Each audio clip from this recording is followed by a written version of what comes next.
Uh-oh. I'll see if I get We'll do it live. Do it live anyway. And it's... Yep. My phone just went off. Yeah, you're live. Yeah, we're live. I don't even have to hit the button. How cool are we? We are live squared. Live squared, yes. That's exactly what we are. Live.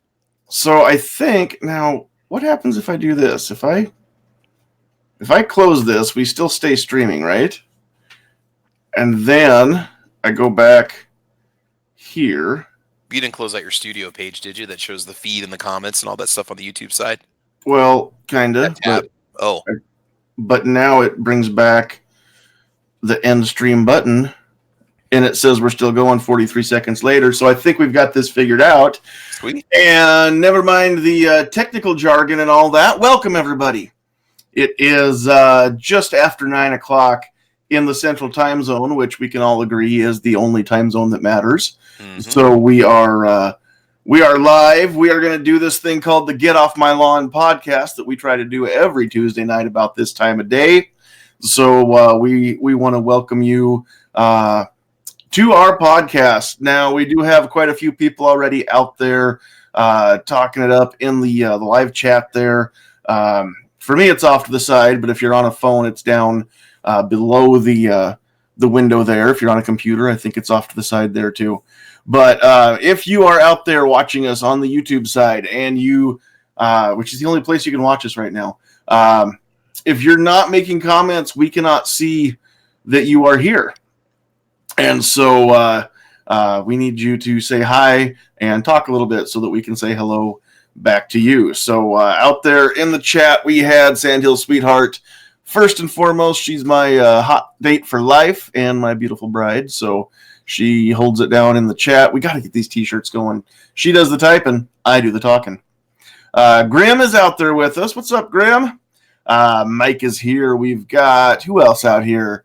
Jay Brown in the house, 10X Shooters, Keith Gregory, Patriot in the Dark, Two Live Moose, Knob's Wife 76 are all out there.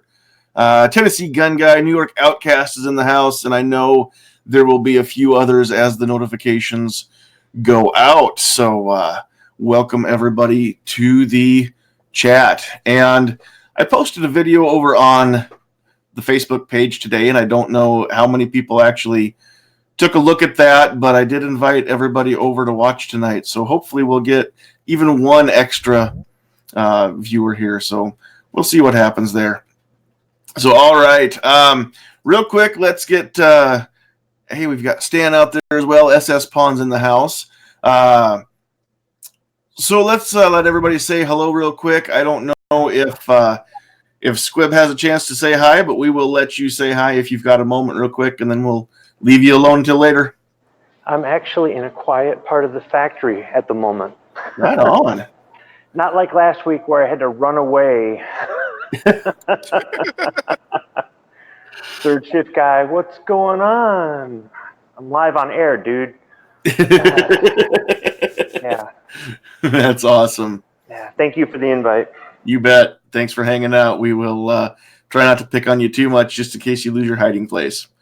So, all right, out there also we have the 402 Outdoorsman has overcome the technical difficulties, and even though you don't get to see his smiling face tonight, you do get to at least hear him talk. So welcome back, 402. Thanks. It's always a pleasure to join you. Thanks for the invite. Excited to hear what you guys have to think about tonight's topic anyway. So I just want to say thanks. I think it could be kind of fun. I'd been thinking about doing this topic anyway, and then last week we had a few comments. I think armament and axes was one of them that had made a comment about off-body carry not being ideal, and I said, you know what? There's a lot of things that aren't ideal, and they're still better than not carrying. So here we are tonight. That's where I just decided to have that. Let's cover that topic tonight. We've got a few other people here on our panel. We've got my co-host from across the state, although not much longer that direction. Pretty soon he'll be coming across the state from a different side of it. But Travis P11 is in the house. Yeah, man. Hey, I appreciate the invite. Thank you very much. Cheap plugs as usual. Check out my channel, Travis B11, over there on YouTube. And on Monday nights, we have a little gun talk called Caliber Corner. It's a podcast we do on my YouTube channel. 6 o'clock Central Time, 7 o'clock West Coast. Not even know Mountain Time. 8 o'clock. I don't even know. 6 o'clock Central Time. You figure it out. All right. 7 Eastern, 5 Mountain, 4 Pacific. There we go. And that's like 1 in the afternoon in Honolulu. Yes. Central Time Zone for life. So there you go. All right. That's why the Central one's the only one that I care about. It is. It's in the center. Everything revolves around I it. always know what time it is here. I know. And I don't have to do math. And if Vandalistica Vlogs joins us, then it's not even the same day in Brisbane. 12 hours ahead or 14 hours ahead, or so. Isn't it usually noon about this time there? Like I don't know. 15 hours. They're like 13 hours ahead of the East Coast. I don't know. There's math involved, and I have to do subtraction, and it's already Wednesday, and my brain can't wrap around that. So yeah, it's we like just ask Google what there. time is it in Sydney. So yeah, it's like 11 a.m. over there in Australia. That's awesome. Cool. All right, and last but certainly not least, so far on our panel, we've got This Week Unloaded. Rich White is in the hizzy. Hello. I just said hizzy. Yeah, you did. Am I too old to say hizzy? Does anybody say hizzy anymore? That's no, you're about the right age. some Izzo speak that still kind of goes out there once in a while. I know we're post Snoop Dogg now, but yeah. Snoop's still cool. So Oh yeah, definitely. Hizzy is or no, that's his she. I was thinking of something else. His she is the acronym for how it should have ended. So no, never mind. I'm off base here. I'm gonna just go back to being quiet. Hizzy just means like house, like in the hizzy house. So. While we're talking about things like his and she, my pronouns, just so everybody doesn't get confused, my pronouns are he, him, and his. Just throwing that out there. I am a guy that identifies as a guy, so take that as you will. Did you say he, his, and Jimenez? Like Adam Jimenez? I don't have Jimenez tooth. Oh, I thought he had his own gender. Okay, go ahead. I'm good. He might, but that's the Jimmy's gender. Yes, the Jimmy's tactical taco. Right, exactly. He calls himself that. That's not racist. I'm just saying right now, he calls himself that. So, well, probably okay then. Yep, exactly. All right, so real quick before we get started, I do want to throw a shout out. I don't know how many people are going to catch this who are in the Northeast Nebraska area, but R&M Meats in Norfolk, Nebraska is the bomb.com. I took my deer in 2 weeks ago today. I got a phone call yesterday saying come get it. So thanks to R&M Meats, I've got man food in the freezer for at least to get me through to probably almost Christmas. Hibernation season. We've got jerky, we've got sticks, we've ring bologna out there, and I did have some nice backstrap for supper tonight. It was delicious. So anybody that wants to feel jealous, you are allowed. I don't mind. Just saying.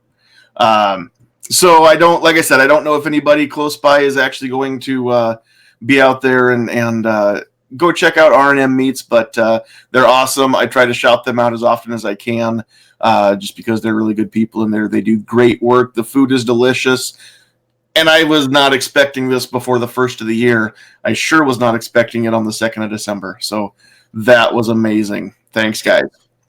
Any store that has meats in the title is generally going to be a friendly place that most of us are going to want to go to, you know? That's very true. Or meat market, so yeah. That sounds like a nightclub. No. I'm just thinking of like butcher shops and stuff like that. Stoichik's Meat Market, Needs Meat Market, you know. That's right. You know, Stoichik's is in Omaha, man. They've been around for like 50 years. All right. Patriot has a question. Patriot out there real quick is wanting to know about the home invasion in Kalamazoo County. Patriot, did you get a link? Do you want to jump in real quick and talk about it? Because I don't know what I need to know. I haven't done apparently research on what's going on. Otherwise, just fill us in out there in the chat, and I will try and keep up with the messages. But we're going to go ahead and get started on on tonight's topic. So if anybody out there in the chat wants to just throw out some ideas, if you tag one of us here in the panel, and the way you do that is just put @ in front of their screen name and make sure that you type it just exactly the way it's typed on the screen with the @ symbol in front. It will pop up in their feed, and they can see that you tagged them, myself included, or Sandhills Sweetheart included too. So we're going to start off, and I'm just going to open the ball with the we're just going to talk about off-body carry. We all can agree that carrying a firearm on your person is the best way to do it, as far as safety, as far as security, not having it stolen, taken away from you, things like that.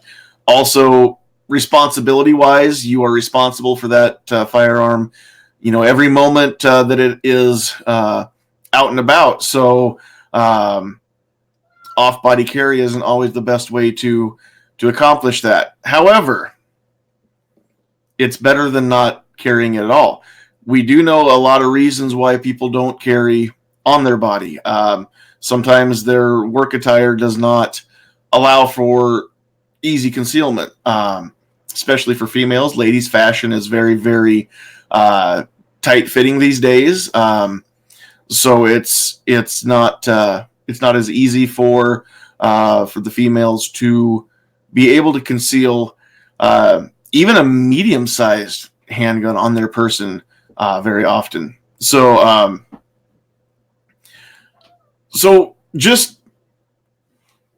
we'll just roundtable it. I'm not going to go around the horn or anything. What do you guys think about off-body carry? We can talk about the reasons why it's not the greatest, but there are some times that it's not so bad either. So what do you guys think?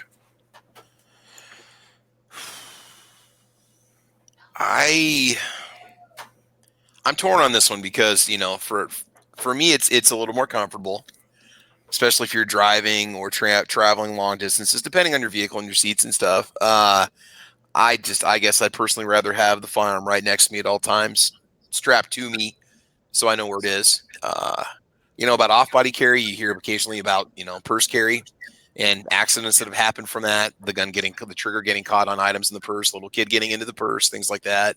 That's a concern of mine for ladies that want to purse carry. Not that you couldn't do it the right way with the correct kind of purse that has a carry pocket in it, but I mean, if I did any kind of off-body carry, it would be as a backup or just a secondary firearm to my personal carry, my on-body carry. My off-body carry, anytime that I ever do it, it's technically vehicle carry because I've got the holster mounted beside my knee there, alongside the center console. The problem that I have when I do carry in the vehicle holster as opposed to in the belt holster is I'll stop the vehicle and I will hop out and fill up with gas or do whatever, run into the store, whatever I'm doing. Leave it there. It's not doing me any good inside because I don't have it with me. It's also if I didn't mean to leave it there, I didn't cover it up. So it's out there for anybody to see that would happen to look in and break a window and grab it. Anytime that I don't have it on me, then I am prone to forgetting to grab it. There's been many times where I have popped it in there for one reason or another. I was going to some place that I couldn't have it with me, into a bank or something like that. Forget to put it back in the holster, go, back home or whatever. Remember, even though the vehicle's locked, I'll remember an hour later, oh, shoot, I didn't grab that out of there. So I'll go back outside, pull it out of the vehicle so nothing does happen to it. I don't want it getting stolen. So I don't have a lot of experience with like a satchel or anything like that as far as carrying in a bag, anything like that. But that being said, now I can see where sometimes that, again, it's the last thing I want to do is tell people not to do it. If you know what you're getting into, if you understand that there are better options, but for you, those options are not viable options, and you understand that, all the things that can come along with, let's just say, for instance, purse carry, because that was brought up with my wife. Do the purse carry. Make sure that first of all you either have a dedicated holster purse, or you have contrived some sort of method inside a regular purse to hold the gun in place, so it's always in the same spot every time. Keep the trigger guard and the trigger protected so that nothing does get in there and cause a negligent discharge. Recognize the fact that it takes way longer to draw from a bag of some sort than it does from your person most of the time, and practice, right? And that's going to be something that we'll probably see as a recurring theme throughout all of these is practice. Know what you're getting into, know how to do it. If that's the choice that you feel is best for the circumstances, then again, give yourself every advantage you can get. So practice drawing from that purse, practice reholstering without putting yourself or anybody else in danger when you go to put that back in the holster. Make sure, if you need to, double check. Make sure there are no obstructions already in the holster. Make sure it's clear when you go to put it back in there. All the things that could go wrong, plan for those. Everything like that. So what do you guys think about that? Sandhills, when I hear off-body carry, I think of one thing specifically: a female with a purse. Mm-hmm. That's the only thing I think of when I think of off-body carry. There are people out there who discourage it, and I don't agree with them because you're discouraging somebody from having access to a firearm. Sometimes there are people who encourage it, but along with that, they want to sell you their purse because their purse is the only purse out there that can possibly do the job. Here's the deal. Make sure that your purse, whether it's designed to carry a gun or whether it's not designed to carry a gun, is set up for you to retain and access the gun. It's as simple as that. If you've got a zippered compartment in the purse is big enough, the strap is sturdy enough, and you can get to it, you're good. If you want to buy one that's designed for it, where it's got a hidden compartment or something in there, that's even better. But once again, that comes down to personal preference. It's got to fit your gun, first of all. It's got to be sturdy enough to hold the gun. And it's got to be something where you can, like what you're saying, access it and be able to safely reholster it. Here's the problem with off-body carry. How many women set their purse down? Mm-hmm. That's the problem with it. That's the real problem with it. Get used to carrying your purse with you everywhere. Strap it over your shoulder, not a crossbody. Crossbody it, yes. Put it okay, think of it like this. You're at the grocery store, right? At the grocery store, pushing the shopping cart around. You got your purse in the front of the shopping cart there where you can get to your wallet and your coupons and your cell phone and all this other stuff. And you stop and you see something and you turn to the right or to the left and you look at the item and then you turn back and your purse is gone. Why? Because you turned your back on it. Now, if it was across your body or on your shoulder, you're going to feel somebody rip it off of your shoulder. But you could turn around and somebody's already down the next aisle with the thing and you've lost it. So if you've gotten yourself in the habit of wearing this thing when you're out in public in a way that no one can steal it, then you can continue on with that habit. And then when you sit down or do this or do that, you make sure that thing is still on you or right next to you, or just get used to making like this mental checklist that you've always got it. That's the real problem with it, is you set it down somewhere or you turn around, it's next to you, but you're not aware of it, and you turn around and it's gone. And it's no different than losing your wallet or cash or anything else in your purse or the whole purse altogether. Otherwise, it's a very useful option for a female. If she's wearing certain kind of attire that doesn't allow her to conceal very well, that purse lets her conceal everything. And some guns just don't conceal well. To give you an example, my second wife, her daily carry was a double stack 1911 full size, 5 1/4 inch barrel. Wow. That thing was a tack driver. Oh yeah, that was a tack driver. Wow. And even though she was kind of an Amazon, she was like 5'9.5". She put that thing in her purse. Wow. She put that thing in her purse because, hey man, chicks like big guns. That's why chicks like me. But anyhow, so she could carry that thing if she wanted to in her purse a lot better than she could on her body. We tried a couple different, inside the waistband, outside the waist. It just didn't work as well as a purse did. So just understand that some women out there like full-size guns. Some women out there like big guns. And there's nothing wrong with that. You should shoot what you're comfortable with. If you have small hands and like little guns, or you're going for lightweight and concealed, fine. But if you say you had a full-size revolver or something like that, that's where that purse comes in handy. So when people are out there discouraging it, I think they're just forcing their opinions on you. And when it comes to open and concealed carry, or how you do it, or a lot of that, what gun you choose and all that, I'm very much in from the camp of you do you, I'll do me. Just follow your state's laws. That's what's really important. And I think there are other people out there. It's like, no, you do it my way because my way is the only way, and that discourages so many people from just having it on them, having it available if they need it. Well, and too many people think they're operators. Mm-hmm.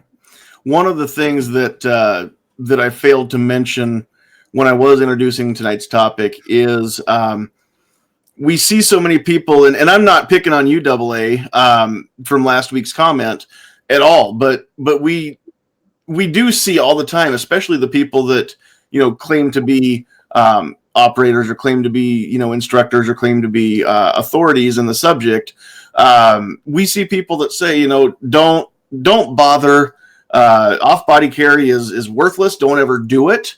Or any of these topics that we bring up, and they would rather they almost say, or some of them do come out and say, you'd be better off leaving the thing at home than doing something like that. Now, there are some things that are flat out unsafe. Waistband carry without a holster. Not even a Mick holster, just to stick it down, in your pants and go.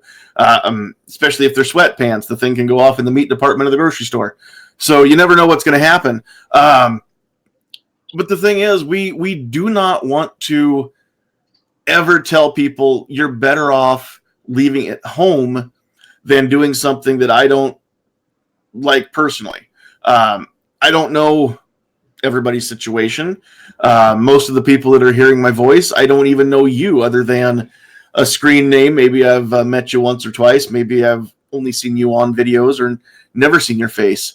I don't know your situation. I don't know your fashion sense or any of that. And so, like I said, the last thing we want to do is to discourage people from carrying, especially new people who are just getting into it. And every time I say that, again, my thoughts return to Sandhills Sweetheart, because she is still new to the concealed carry game. She is still trying to find some method that will work. On body carry thus far hasn't been something that really works. And so what we want to do is shame the people here a little bit tonight that shame people for any of these reasons. If somebody's ever made fun of you or anybody else because they carry off their body just because it's not perfect, then let's make fun of the people that make fun of people, because they don't know everything. They're not experts. Nobody's 100% an expert here.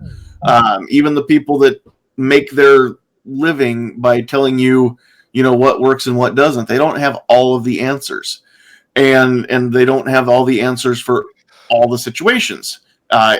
Carrying is an extremely personal journey, and the holster that I like is not the holster that anybody else here necessarily likes. And vice versa. So, and I've got a drawer full of holsters. I'm still trying to, find something that's perfect. And holsters are kind of like shoes. There's not one set of shoes for every occasion, and there's not one holster for every occasion. There's not even one firearm for every occasion necessarily.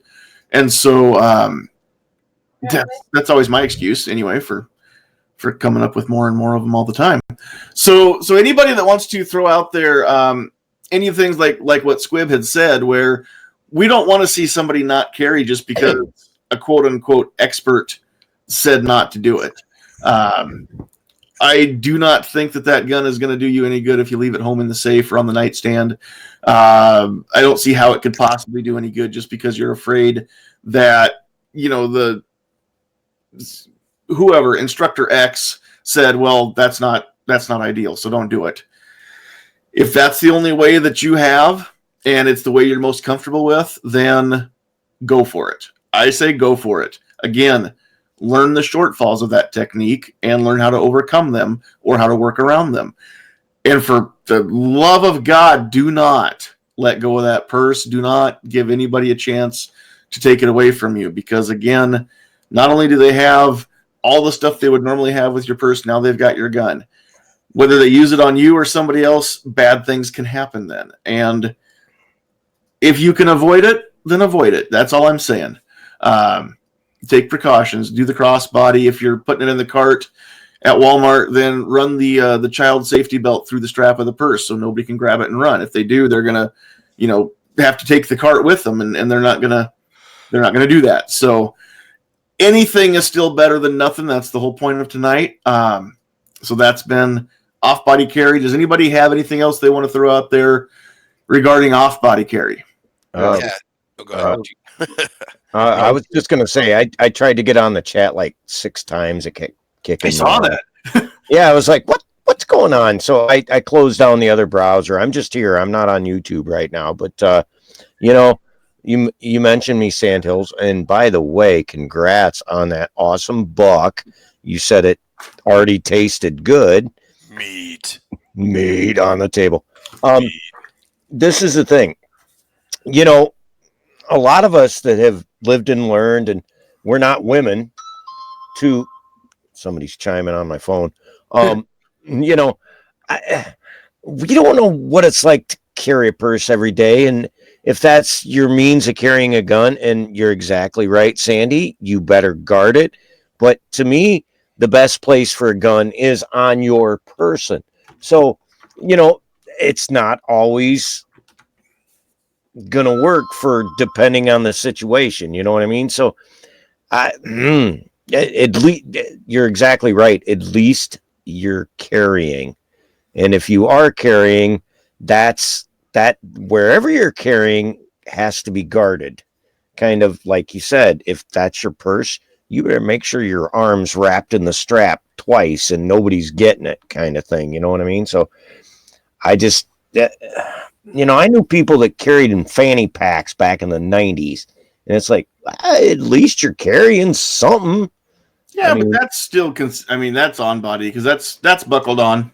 Right. But you see what I mean? It's like, at least you're carrying something. Mm-hmm. At least you're trying. At least you're... Hey, fanny packs used to be cool. They're coming back. They're going to be cool again. Yeah. They are cool. They are. Their teenagers wear them all the time. They're now officially cool again. So dust yours off and start wearing it, or sell it on eBay, because now they're considered vintage. So isn't it funny? Travis, can we expect a review of a fanny pack anytime soon? I've got one floating around here somewhere. Let me see if I can find mine. Okay, because I use it when I walk my dogs. I put stuff in it in the summertime. No, I have my wallet in there, doggy bags. I actually have no problem knife. believing that. I actually just got the perfect mental image of you and Ammo Dog out there with, you're out there with your flip flops and your t-shirt, your fanny pack, and hey, don't knock the flip flops. Come on, don't knock the flip flops. I wear the fanny pack like at a 4 o'clock or 6 o'clock. You really can't even tell I have it. So I'm gonna take a minute. Go walk your dog and take the stuff you need to take with you with gym shorts or with basketball shorts. It's very awkward. You got 5 pounds of steel swinging in each pocket. It's just kind of awkward when you take your dog for any kind of a walk. I tell you what, I have my whole life, I have not been able to leave the house in just some gym shorts or sweatpants or something like that, because even before I carried a handgun, my EDC loadout, the only thing I've really added is a handgun and maybe a magazine. But I've always had my pockets full of everything. I mean, phone in one, wallet in one, keys and change in one, pocket knife, handkerchief.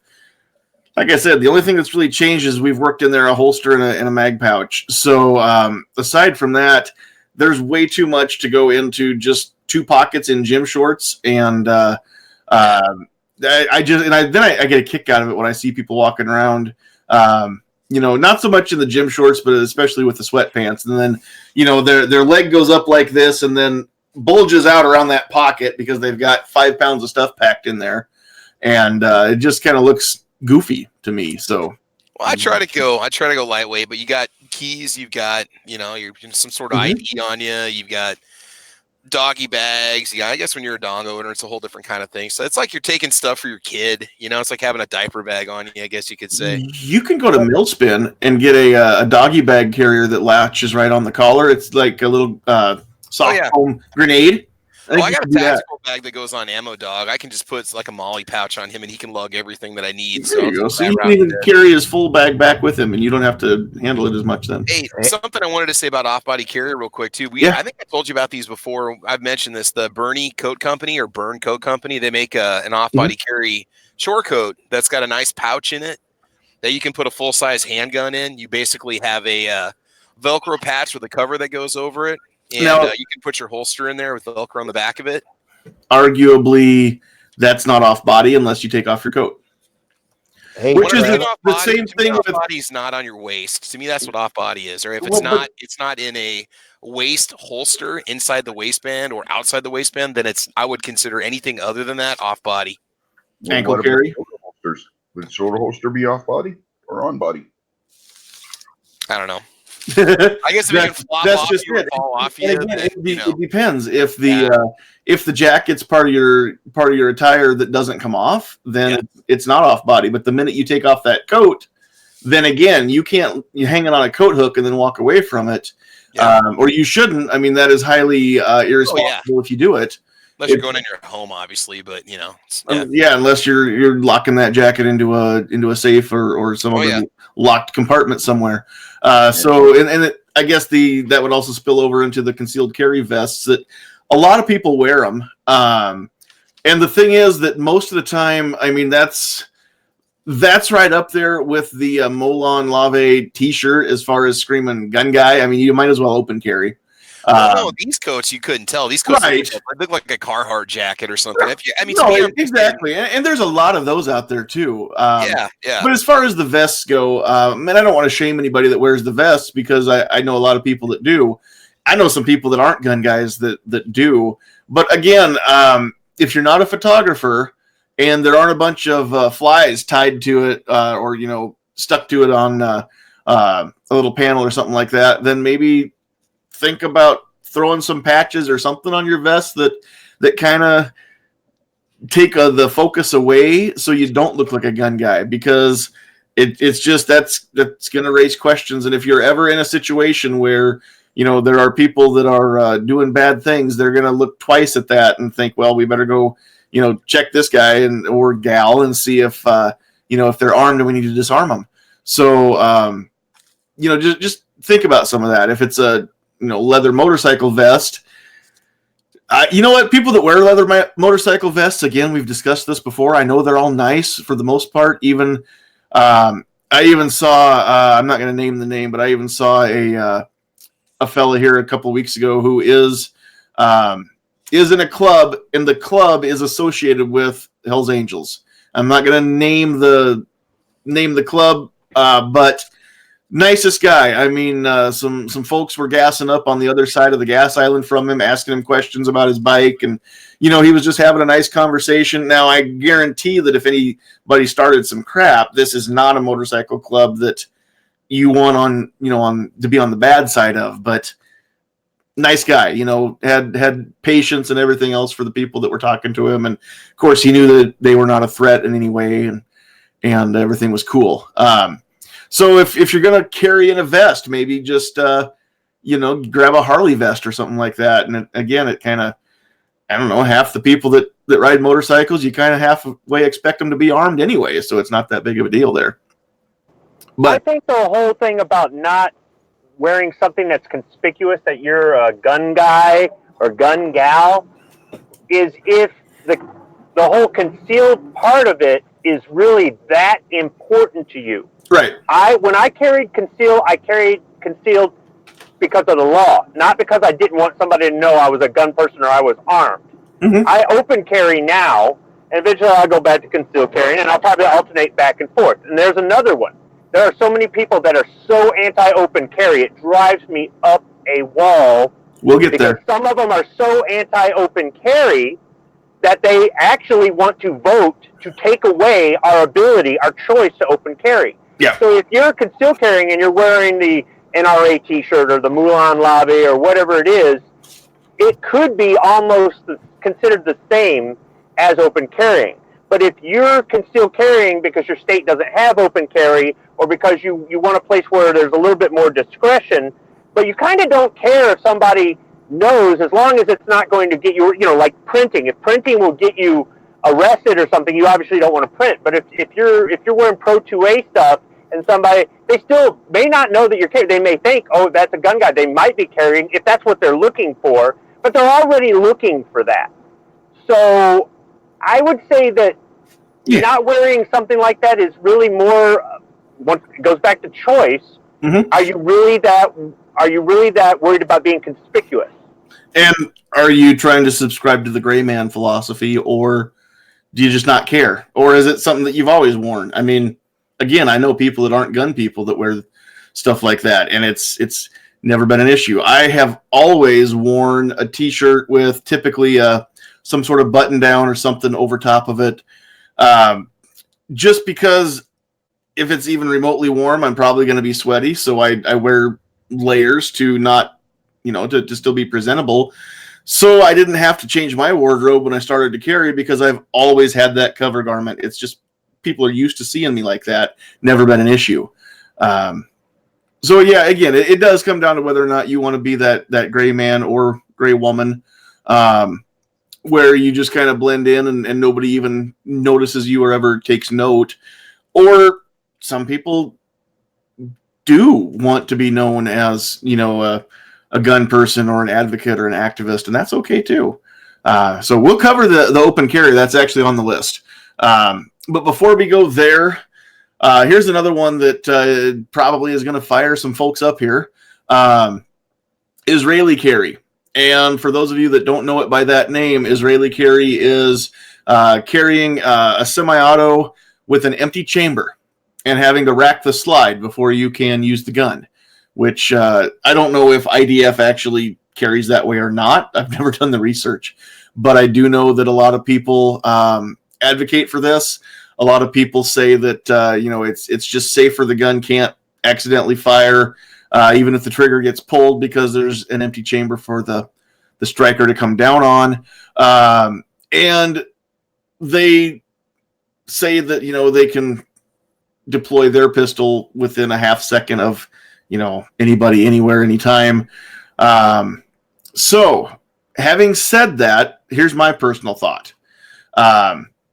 When you first start to carry, not always a bad thing. If you're uncomfortable carrying a gun, especially if you don't have a long history of firing handguns before you get your permit, then you don't necessarily know if you should trust all of the mechanical safeties that are built into a gun. Now, if you have something like a 1911, some other single action auto like that, the hammer has to be cocked back, then, there are some things that, the carrying cocked and locked is, until you get used to that and realize that gun's not going to accidentally come off safe or something like that, I can understand there. But an auto, there are usually 2 to 3 safeties, if not more, that are working to keep that gun in a safe position. Most guns have some sort of a trigger safety. I know SIG doesn't. I know CAR and a few others don't have a built-in little flipper or some sort of mechanism in the trigger. But most of the guns that you're going to see out there have some sort of physical catch that has to be, you have to have a finger on the trigger to get the trigger to move backward. Even inertia won't work there. Most every auto that I see anymore has a firing pin or a striker block. So that means that until the trigger gets pulled and that block gets cammed up and out of the way, the striker cannot come forward, because, again, it is physically blocked from doing so, along with other safeties, with or without the manual safety lever. So I understand that there can be that peace of mind. First couple days that I carried with live ammo, the first day or two that I carried after my permit, I think I carried an empty gun, to be honest with you, just to see if I could do it. And I understand that gun was worthless, but it's no different than 2 days before that when I didn't have it with me at all. So I took that chance again just to get used to feeling it. Couple days of that, loaded up my magazine, left the chamber empty. During the 2 days it was completely empty, I did carry with a cocked striker in that empty gun. Inspected it, when I got home that night, made sure that nothing had happened. The trigger hadn't got bumped. Obviously it hadn't. The gun had not gone off. So I knew that I could trust the mechanical abilities of Gaston Glock and his factories. So when I started to carry, I did a couple days, I think was all, maybe a week or less of the Israeli style, and then I just said, you know what, I'm going to trust this thing to do what everybody else trusts it to do and what everybody else says that it does do, which is to be safe. And then I have carried with one in the chamber ever since. That being said, because of my own experience, I can understand where people would be leery of carrying right away with one in the chamber, especially something like a Glock with no external safety. So you have to get to know the mechanics of that firearm before you can trust it, and you have to, trust just takes time sometimes. You just have to go out there and do it a few days or weeks, however long it takes, before you get to where you trust it. So that being said, if anybody is thinking about carrying and isn't sure about it and is thinking, well, they'd be much more or feel much more safe carrying without one in the chamber, take that gun, leave the chamber empty, put it on and carry it. It's still better than leaving it home, because the apprehension or the fear that something that you don't want to have happen is going to happen, then you'll just leave it home. And then why do you have it? It does you no good again. So that's my own thought there. As far as carrying with an empty chamber, first off, does anybody in our panel carry with an empty chamber? Sometimes. Never. No. I was going to say, when I first started carrying, I had already, carried, legally within Ohio, you can open carry, and where I carried, I always had one in the chamber. When I first started concealed carrying, I had one in the chamber. Depending on the gun, the first gun I carried was my wide body 1911. And at first it was like, I'm going to put it on half cock. After that, it was like cock it, lock it, good to go. Always one in the chamber now. I can understand why some people don't. And Sandy, you made a very good point. You know something? Having a gun with a loaded mag, but not one in the chamber, is better than not having a gun at all. Mm-hmm. So now, if you watch TV, apparently everybody on TV carries that way, because every cop show that I've ever seen, they have to get out of the car and then rack that slide. Rack it, yeah. And you know it's not true, but no, to me, look, what you were saying earlier, man, I'm following you. You talked for a while. I said, you're absolutely right. Whatever you choose to carry, train with it. Go out, train with it. That's what you're going to carry. Train with it, get to know it proficiently to the point of, I am comfortable carrying this gun with a round in the chamber. It's here on my hip or wherever you choose to carry. Hopefully not appendix, but But anyway, that's the thing. It's everybody's looking at the choice of empty chamber. This, like you said, better you had one than didn't need it. But I had to unplug my heater. Point being is that you go out and practice whatever you choose to carry. If your first, second, and third carry gun is this, practice was your first, second, and third carry gun. Get comfortable, do it. And by the way, send me them back straps. You're going to send me them. See how you are. It's not going to happen. I'm sorry. How about just a little sliver vacuum sealed? Just I got black there's an entire backstrap. Yeah. Yeah, exactly. Yeah, I've got the spares that came with my Gen 4 Glock. You can have one of those. Anyway, you see what I'm saying, with or without the beaver tail. But no, I'm sorry. I am stingy. If I get another one in January, then maybe I will decide that I've got enough to share, and we'll see what happens. You gonna make any jerky out of it? You mean You already did. What? like that? Oh my god! Did you make it or did the process? No, the processor did. I do my own. I got a dehydrator. You know, I got that nickname, the dehydrator. We're not going to get into that one. Wow. Okay then. But no, yeah. Every deer I've got, I take the meat that's like, well, this is blah blah blah, and that I make jerky out of it and season it many ways. Always good. Yep. But yes. No, I took mine to the best shop in town. So awesome. yeah. Okay. Anybody else have anything else they want to throw out there as far as carrying with an empty chamber? Well, Sometimes I carry. Oh, sorry. I just want to say it's funny that you mentioned in 1911 when talking Israeli carry. Israeli carry was developed by the IDF with the 1911 and the high power. Really? Yes. Well, the high power, that's still a single action, though, isn't it? Uh-huh. Yep. Both John Browning cock lock design. So yep. And I don't know all the differences between condition 1, 2, 3, 4. I don't know which one's which. I know what cocked and locked is, and I know that that's the preferred method for most people that are familiar with 1911s. I do know that in the case of a 1911, I would advocate for empty chamber well before I would advocate for loaded chamber hammer down.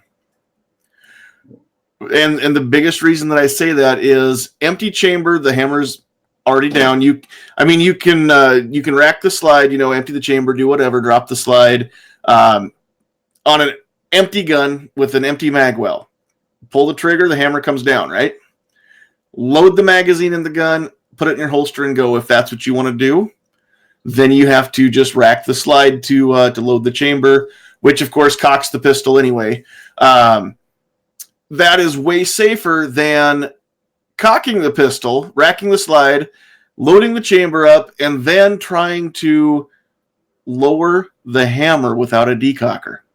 Now, if you've got a double action, single action, if the Beretta that has the decocker, SIG, any of those that have a designated decocker, that's different.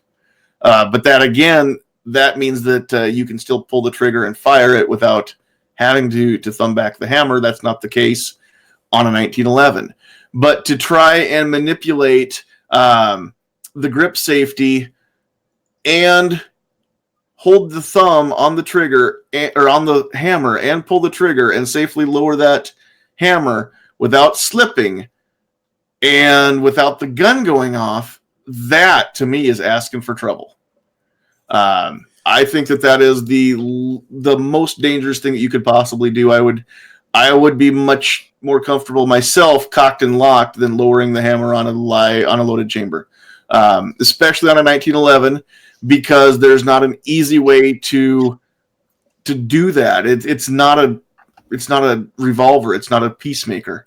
That again is a little bit different story there. But a 1911, especially with the grip safety, the way it works, I just cannot imagine a safe way to do that. One-handed, two-handed, doesn't matter. I was just going to say that if you do it wrong on a peacemaker, it's still going to go bang. It's kind of the same. I see what you're coming. It is, but you've got typically on a peacemaker, you've got a lot easier hammer to. You got to pull the trigger. You got to pull the trigger on a peacemaker, then drop the hammer slowly, and it's pretty much the same on a 1911. You got to unlock it and manually release it. If your thumb slips, it's still going to go bang. Mm-hmm. So, but I don't know. I mean, I grew up knowing that, and yeah, it's all about training and the gun you carry. So go on, continue. Sorry, brother. Exactly. Real quick before I lose track, Tom Heyer out there in the chat has said that he'd like to start carrying. Being a bigger guy, he's not really sure the best way to go about it. I've got a couple different videos on the channel, Tom, with what I think are the most comfortable holsters that I've got for big guys. I'm currently testing the Klinger cushion that Klinger Holsters sent me out free of charge to test. And some of the holsters that I complain about that aren't comfortable for a full day of driving or work where I sit down half my day, they tend to rub in places that doesn't happen when you're standing up all day. That cushion makes a huge difference. It's going to be a game changer, I can tell you, just after a week or two of having it. So I do like that. Find something that's got some cushion between you and any hard plastic, or something, anything soft. But I've got a few videos, Tom, and if you want to drop an email to us, sandhillsshooter@gmail.com, and I'd sure be willing to share my experiences with you, answer any questions that you have that I've got the answers to. I will. That doesn't work unless I click right there. Just a couple of things about carrying one in the chamber. I just want to share this real quick. I got several members of my family, and this is the weirdest thing. We all have concealed carry permits. We all started off with firearms with manual safeties. Had to have a manual safety, with one in the chamber. Okay, we all started off that way, and then as we carried, a couple of years went by, we all moved over to getting firearms, concealed carry firearms that don't have manual safeties, as in a thumb safety. Okay, and so we've all kind of changed our mentality. Now all of us have firearms that either we keep the thumb safety off or the carry gun does not have a thumb safety with one in the chamber, cocked and locked, ready to go. Safety on if it's a 1911 style. To me, my thoughts are, I want that firearm as accessible as possible. Who's going to say that I'm going to have a free hand available to charge the weapon if I need to? And then also the firearms charge, there's one in the chamber, it's cocked, it's locked, it's ready to fire. It's in the holster. It shouldn't go off in the holster, okay? I mean, if that trigger does not get pulled, it should not go off in the holster. So my thought is keep one in the chamber, keep it cocked and locked, keep it in the holster, and just remind yourself it won't go off on its own unless you pull that trigger. Now, it could, okay? In theory, you could drop it, hit it hard enough, whatever. It could. Anything could fail.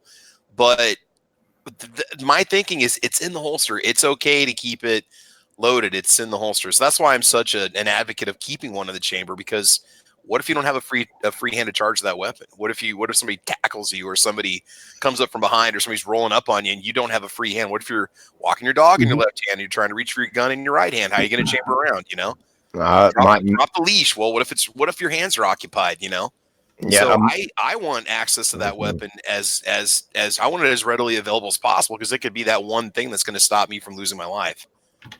My thought is one hand grab gun, one hand work gun kind of thing. You know what I mean? Because you might only have one hand. So yeah, grab gun, manipulate gun, one hand, get it done. Yeah. Like you said, you get bum rush from behind. You got one hand. You're trying to hold bad guy off with left hand. Do you have time to rack a slide? Nope. You got time to grab said gun, whether it have a manual safety, which you flick off with your thumb, or just trigger safety, like locks. You pull it out of the holster, it's ready to go. Like you said, Travis, it's in the holster. It's safe. So that's And I mean, when the last person in my family the most recent person got their concealed carry holster, all three of us are saying, look, you can keep one in the chamber. It's going to be, well, I don't feel safe.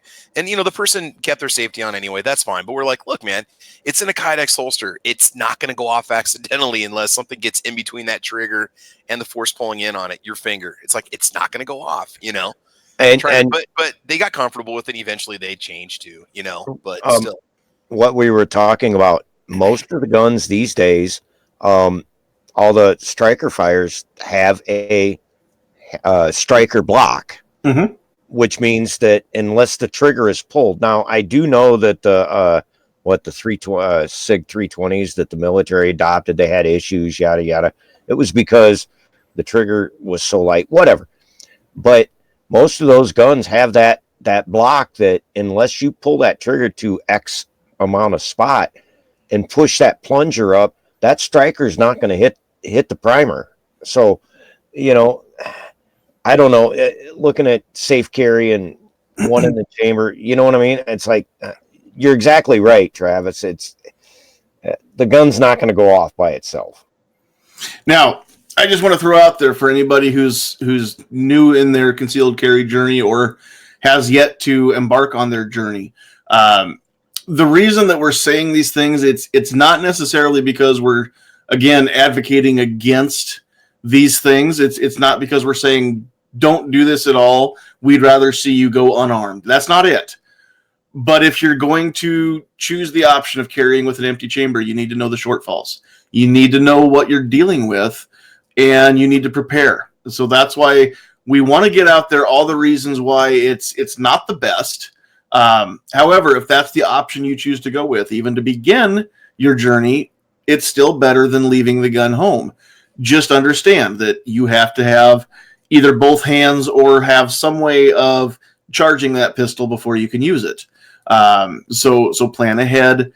And again, as we're going to say with all of these, practice. Dry fire practice.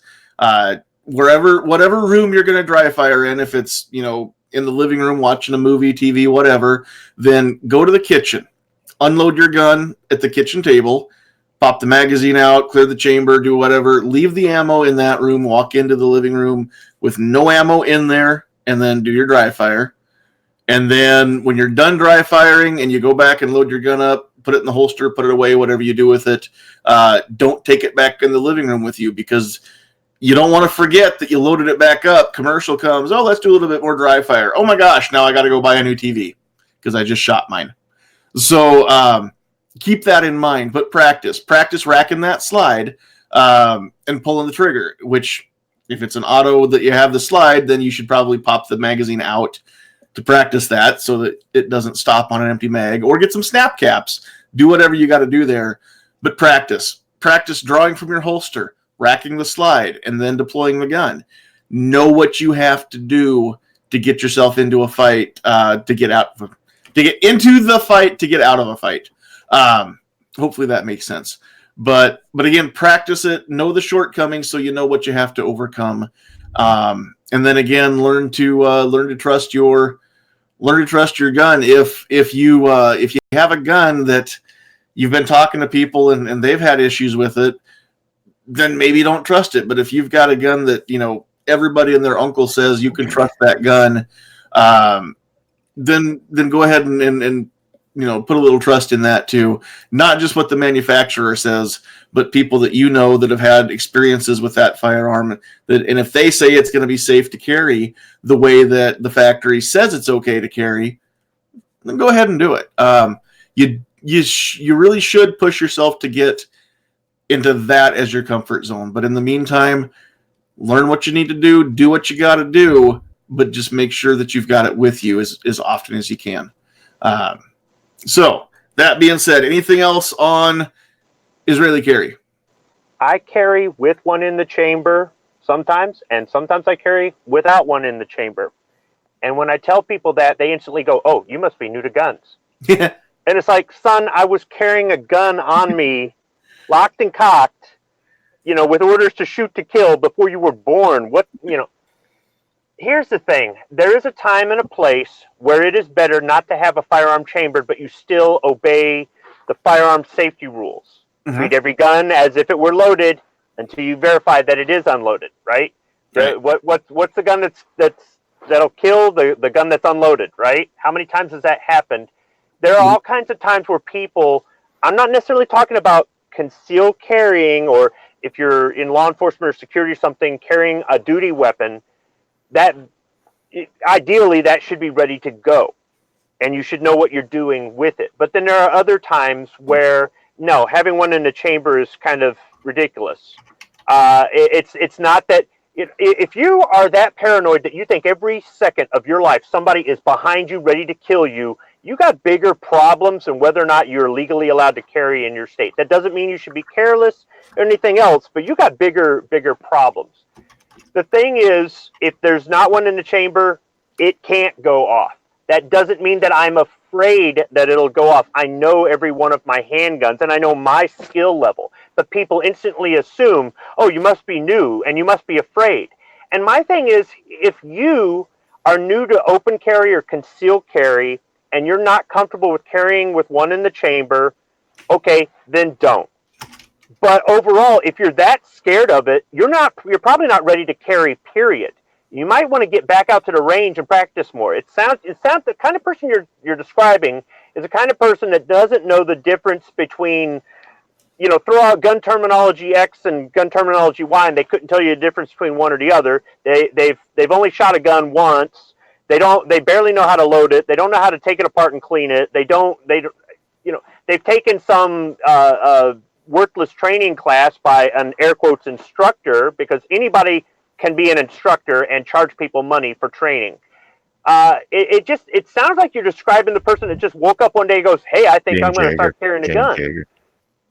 Whoever. I'm just saying, you sound like you're describing a person who just woke up one day and said, "I'm going to carry a gun. I've never shot a gun. I don't know anything about guns, but tomorrow I'm going to be walking around out in public with a gun." And I think that there are different steps that you need to take. If you have no experience with guns, or you're scared crapless of guns, first thing you need to do is lose that fear. But you need to learn how to lose that fear and still respect that this thing has as much power to take a life as it does to save a life. Well, Once you can get past that, I don't really think carrying with one in the chamber and not being afraid, but not being careless either. You've got the people that aren't afraid, but they're not afraid because they're careless. And then you have the people that are afraid, and in the moment of truth, it really doesn't matter whether they have to rack the slide or not. They're not going to use the weapon to defend their life. So I don't know. It just, where you're going with it, it just sounds like you're talking about somebody who's not ready to carry at all. Now, what I'm saying is the reason why I'd recommend you keep one in the chamber. And when I was sitting there saying, well, what if, life is too unpredictable. I'm not paranoid. I'm not scared, but you don't know when your life is going to be threatened. And because of that, why not be ready for it? I'm not saying, oh, I've got to have one in the chamber because somebody's going to jump out of the bushes and tackle me. I'm just saying, if this is the one thing I'm going to be able to use to save my life, that one time that it's going to be necessary to do so, if that ever happens, I want every advantage I can get. Now, I'm not worried about anything happening. I probably live in a fairly safe town. I shouldn't have to worry about it. I shouldn't even have to carry, but I do. Just because just in life, you see what happens to people and you don't know when something's going to happen. Because you can't predict it unless you can tell the future. Why not be ready and have that advantage on standby if the event should ever happen that you need to defend yourself? So that's my thoughts. I'm not against carrying with one in the chamber at all. I do that about as often as I carry without one in the chamber. I carry with one in the chamber, locked and cocked. I know how to use the external safety on my gun. There are the people out there that say, "Oh, well, what if the safety is broken and it doesn't work?" What are you doing with an unreliable gun? You're asking for trouble. If your weapon system is not reliable enough, if you've got a beat up piece of junk and it's not, then you need to get something different to carry. If you're not familiar with it, get familiar with it. But don't get me wrong. I'm not saying that carrying with one in the chamber means you're paranoid. I'm saying the people that lose their mind when they say, "Oh, you're not carrying with one in the chamber, you must be afraid," I can flip that and go, "You always have to. You demand that everybody." And it's not that. It's not a comfort. It's the people who say, "No, you must. You must." Or the people who say you can't have a gun with an external safety. It's got to have a trigger action bar. You can't. And those people in the community, they think they're doing everybody a favor by putting their doctrine on everybody else. It's not wrong to share your doctrine with somebody who's new to it, who goes, "I don't know," and they may just adopt it because they don't know anything else. And then over time, like what you're saying, you guys progressed, right? And you guys found what worked. What you feel is better.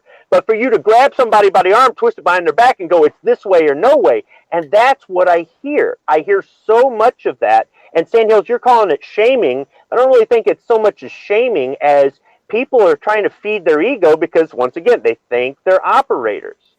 And when somebody tells me, "Oh, you don't got one in the chamber, you must be afraid," and I'm just like, "Dude, you don't even know me." But it doesn't mean that I never care. I carry. I mean, I was carrying locked and cocked with one in the chamber and the safety on before I actually had formal training with the firearm. right. because they said, "Here's a gun, guard this ammunition." But I learned pretty dang quick. I'm just saying that I think that you need to be leery of people's egos.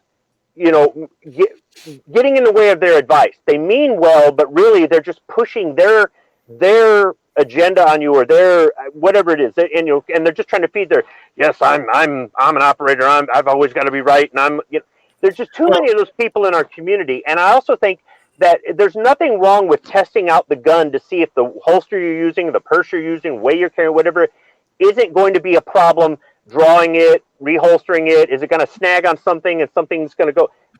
But if it's simply a matter of, I can't carry it with ammo in it because I'm scared, you're not ready to carry, dude. You're just not ready. You need to get more familiar where shooting that gun at the range is second nature. That's probably, you haven't got to that step. And if you're not at that step, you're probably not ready to carry.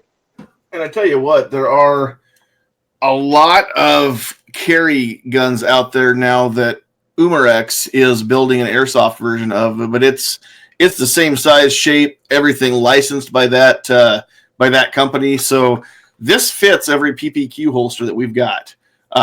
Because the grip frame, everything are the same dimensions. It's taken right off a mold from a real Walther.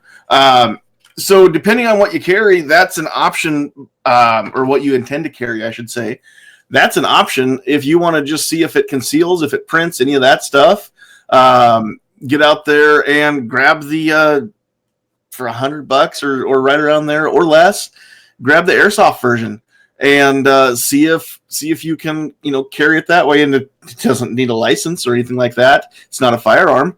No, I don't. What is it? Wait, I was just going to say, what's yeah, you will get arrested Rich for throwing that, up dude. You will there? get arrested for that. For what? What is that, Rich? For concealing a toy? Yeah, but what it is in some places that can get you arrested because it looks like it's a real gun. It's the same thing with carrying a knife of a certain size. And you can go, well, it's just a knife, it's not a gun. You're concealed carrying a weapon. Mm-hmm. That is considered a weapon, even though it's not a real gun, it's a toy. It also depends on what you're maybe not doing with it. Nebraska. Not every place is Nebraska, guys. In some There are places, people if you're who- carrying a toy gun concealed, yeah, you can get arrested for that. So I would I know not there are necessarily people- give that advice out. I know there are people that are painting the orange muzzle black and using them in crimes.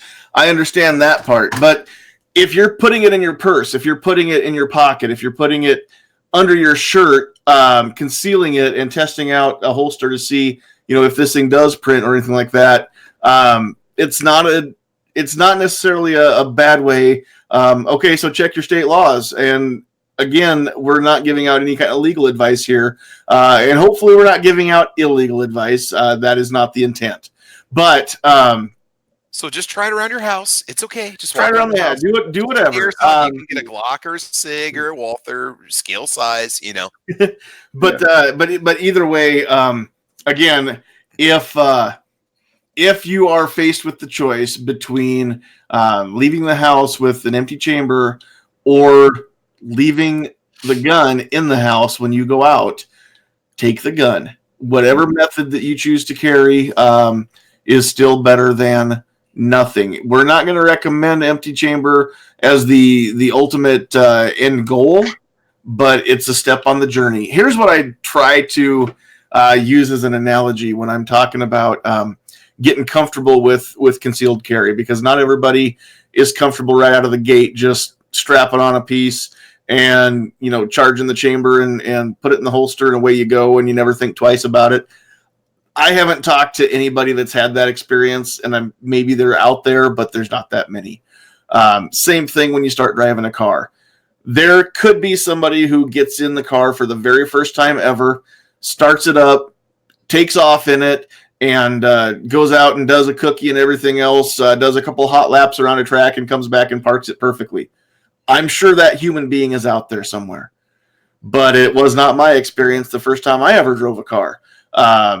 Even though I had grown up driving pickups across pastures and fields and everything else, driving on the road was a different story for me. And the seat belt, the mirrors, the speedometer, and keeping an eye on everything, keeping it between the lines, getting up to speed. When you first drive a car for the first time on a public road, chances are you didn't even go the speed limit or not right away. Because we all do things in steps for our comfort level. If you're an accomplished driver, but you never learn how to drive a manual transmission, then again, chances are slim you're going to hop right in and, work that clutch and the shift lever and just go to town and never have a problem.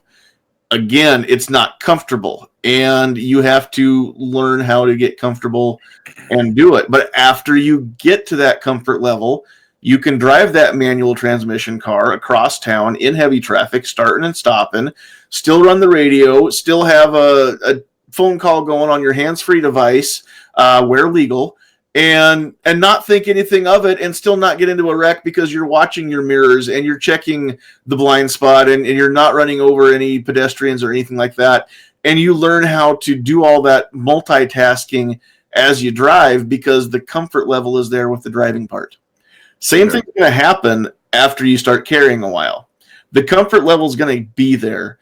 So ultimately get yourself to where you can carry with your handgun ready to go. So the most you have to do is just flip off a safety. For that reason, I like having guns that don't have the safety lever. All you have to do is grab them from the holster, pull the trigger, and they go bang. And then I like the ones that are reliable enough that every time I pull the trigger, they go bang without having to clear any kind of failures to eject or misfeeds or anything like that. So, Yeah, And that's the kind of gun that you should carry then, if that's the one that you're most comfortable with. That's something. It's when somebody says, no, you need to carry this one, and that's not the one you're most comfortable with. You can have that would be no manual of arms is going to be a problem. That would be no different than you get used to your car and somebody says, nope, you need to get a pickup like mine. Why? Why do I need to get a pickup like yours? The car does me just fine, and it does everything I need it to do, and I'm comfortable with it, and I like it. Okay, keep the car. Don't get a pickup. Who cares? That's like somebody telling me I need to get a grill like theirs because theirs works better. I'm like, really? What? No. Right.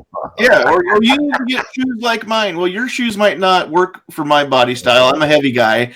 I need a different kind of support than maybe what you need. So don't tell me that your shoes are the best for me when just because they're the best for you. And the same is true of guns. I don't care what it is. Guns, vehicles, clothing. It doesn't matter. Pick a topic. Anybody that says that their way is the only way is full of crap. Don't believe them. Go find somebody else to ask advice. Except for our wives, they're pro 2A. You got to have pro 2A wife, or don't go anywhere else. There's no other option. So, well, that's true. I just choose not to have a wife because none of them were pro 2A, and I went go away. Now, that's not bad advice, Travis. I really hope that Sandhills Sweetheart does not follow your advice. I do not want her to get a pro 2A wife. Yeah, yes. No, I'm saying for us. Let me go and clarify that. That was funny. With that USB. Man, I got here. This is my Smith & Wesson M&P 2.0 compact. This is the only carry gun that I have that doesn't have a manual safety.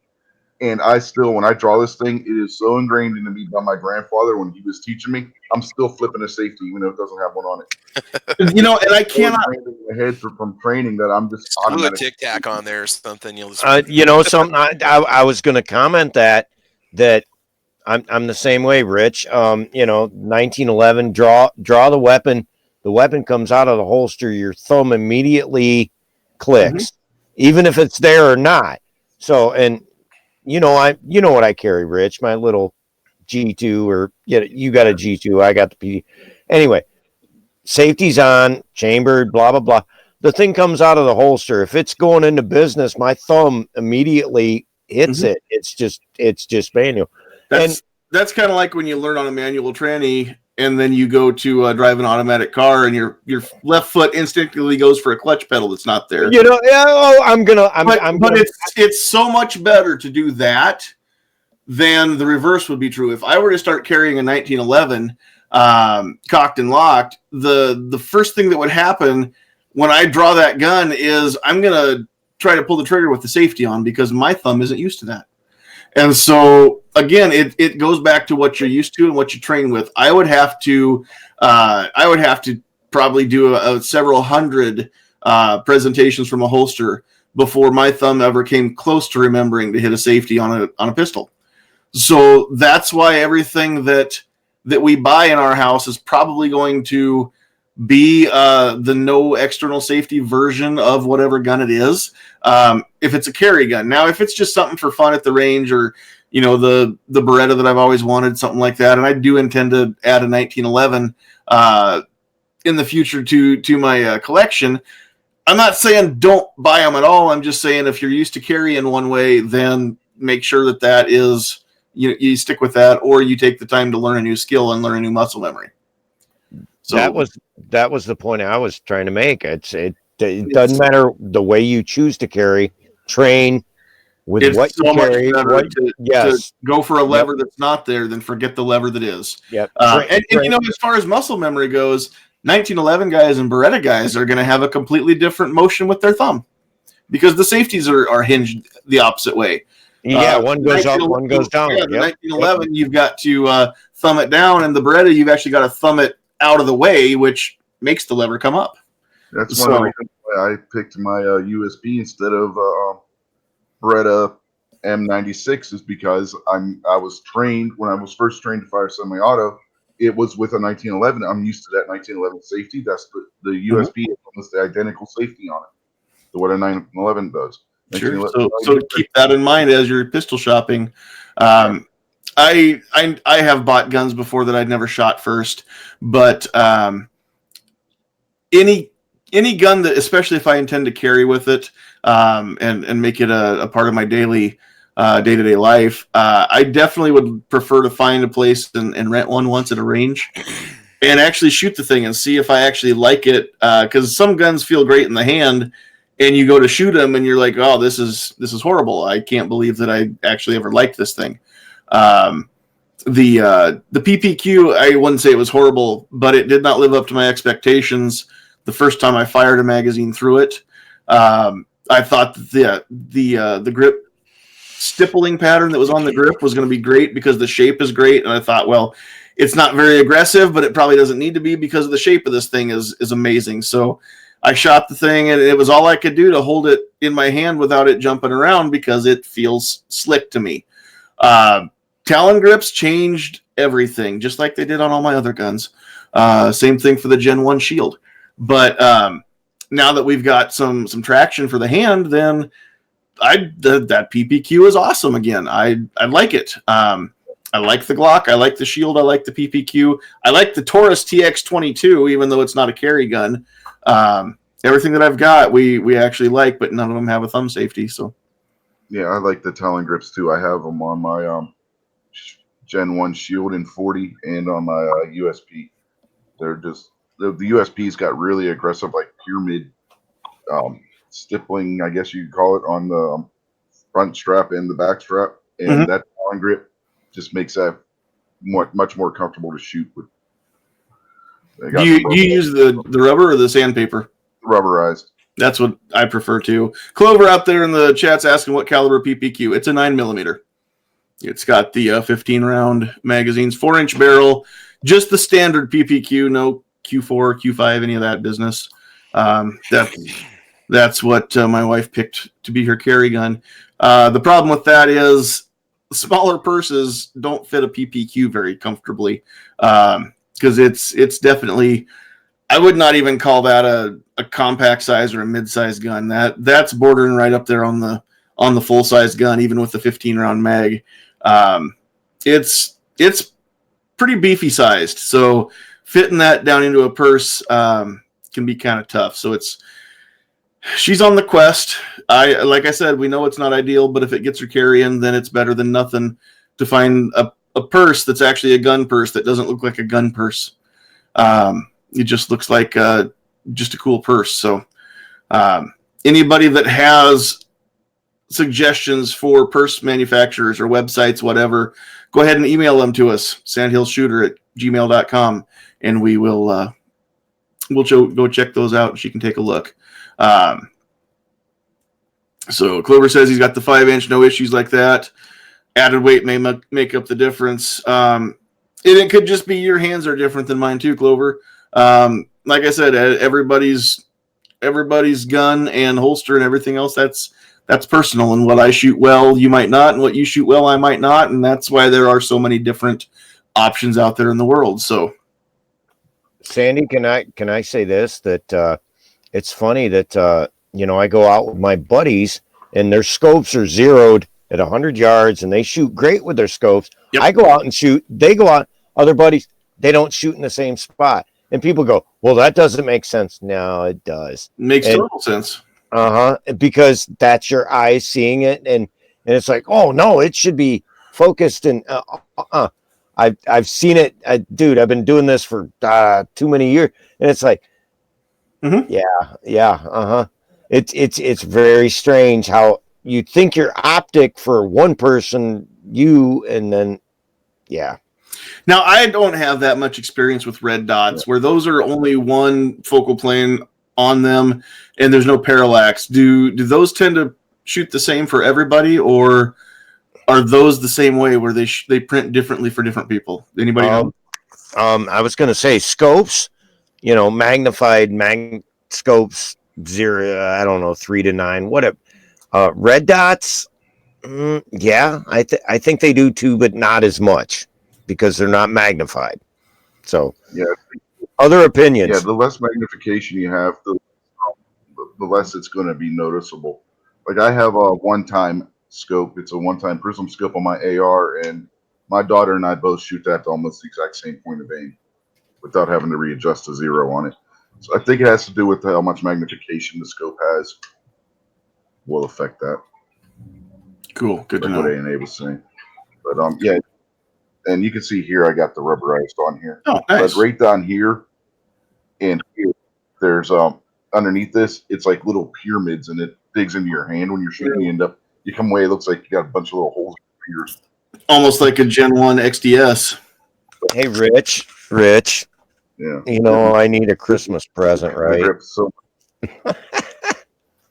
what? I said I need a Yeah. Christmas No, present. no, You're not going to gift it to me. Now, out there in the chat, Yeah. G-Webs has a great suggestion.